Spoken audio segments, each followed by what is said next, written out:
سلام دوستان عزیز، صفدر هستم. ما را از کانال آیتیک تماشا میکنید.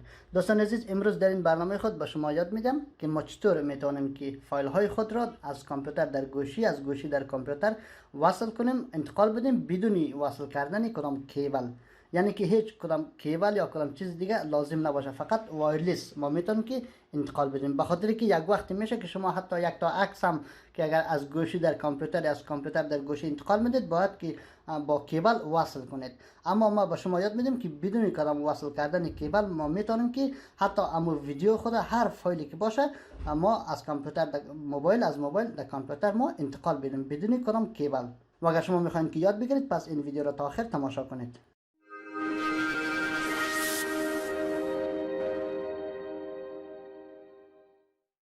خب دوستای عزیز، حالی آمدیم سری کامپیوتر و ما یک تا لینک در دسکریپشن میمونم برای شما. اگر شما روی از لینک کلیک کنید، شما رو مستقیم در همینجا میاره که این برنامه هم به نام ترانسمور است. در اینجا نامش ترانسمور است که هم برای سیستم اندروید است و هم برای سیستم اپل است.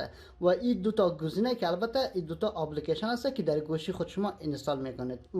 اپلیکیشن هم این اپلیکیشن است که به نام ترانسمور است و این در پلی استور هم پیدا میشه و من لینک زیر هم در دسکریپشن هم برای شما میمانم. اگر باز هم پیدا نتوانستید و در اینجا شما کلیک میکنید، اگر خواستید که برای اندروید اینستال کنید، در اینجا کلیک میکنید و این اپلیکیشن شما اینستال میکنید در گوشی خود.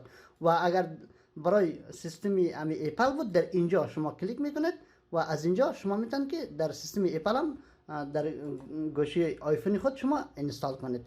و بعد این اپلیکیشن وقتی که شما اینستال کردید و بعد این را از اینجا اوپن میکنید. وقتی که اگر شما خواستید که از گوشی در کامپیوتر انتقال بدید و در اینجا شما وقتی که اوپن کنید، در اتومات خودش در اینجا گزینه سنت انتخاب شده است و در اینجا ریسیو است. اگر شما خواستید که دریافت کنید از کامپیوتر به گوشی انتقال بدید و در اینجا کلیک میکنید. حالا ما فعلا از گوشی میخوام که در کامپیوتر انتقال بدیم، در اینجا کلیک کردگی است و در اینجا چند تا گزینه دیگه هم در اینجا است که عکس است، دیگه ویدیو است، اپلیکیشن است، موزیک است و هر چیزی که شما انتقال دادید و امور شما انتخاب میکنید. فعلا که من البته ویدیو هم ندارم و من میرم روی عکس، میخوام که من چند تا عکس انتقال بدم و ما هر کدام اینا را که خواستم که ما میخوام که انتقال بدم رویش کلیک میکنم. در اینجا رویش کلیک میکنم، همه اینا را من انتخاب میکنم و بعد روی سند در اینجا ما کلیک میکنم. وقتی که روی سند در اینجا کلیک کردی و در اینجا یک تا کد 6 رقمی میاد، او کد 6 رقمی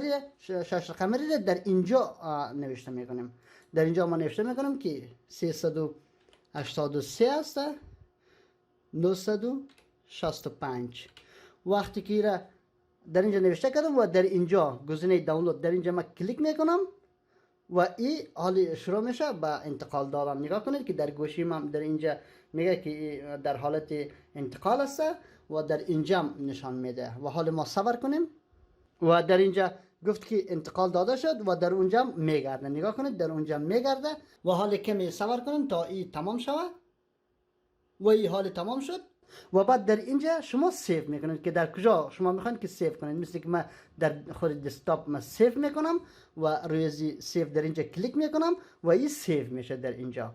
وقتی که سیو شد و میرین در دسکتاپ خود و فایل شما البته به این قسم است. نگاه کنید به این قسم است و بعد ایرا روی رایت کلیک کرده و ایرا استرکت میکنید، اکسترکت ایر. وقتی ایرا که استرکت کردید و در اینجا عکس‌ها میآید. نگاه کنید که این عکس‌ها را من انتقال داده بودم. و حالا اگر خواستید که شما از کامپیوتر در گوشی انتقال بدید، در اینجا شما کلیک میکنید، روی add your file در اینجا کلیک میکنید و در اینجا یک تا فایل خود شما انتخاب میکنید که ما یک تا این بار ما یک تا ویدیو رو ما در اینجا امی ویدیو رو من میخوام که انتقال بدم که البته این ویدیو رو من یک بار پلی هم بکنم و این ویدیو رو من میخوام که من انتقال بدم در گوشی خود و بعد در اینجا کلیک میکنید و روی اوپن در اینجا شما کلیک میکنید و روی سند در اینجا کلیک میکنید.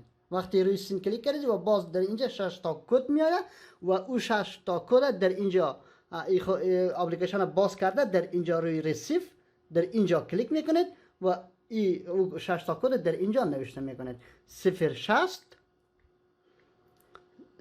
014 و این کد وقتی که شما در اینجا دایر کردید و روی ریسیو در اینجا کلیک میکنید و این حالی در اینجا میگه که این در حالت انتقال دادن است و کمی باید صبر کنم که البته ویدیو کمی وقت میگیره و در اینجا تمام شد و این از اینجا دن میکنیم و حال این در اینجا دانلودینگ میگه و کمی بعد صبر کنیم و این دانلود میشه و این از اینجا دانلود شد و نگاه کنید که در اینجا آمد. اگر ما روی از پلی کنیم و در اینجا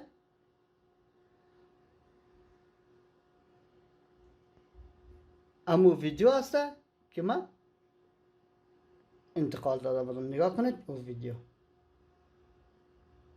این دو طریقه انتقال دادن فایل از موبایل در کامپیوتر، از کامپیوتر در موبایل.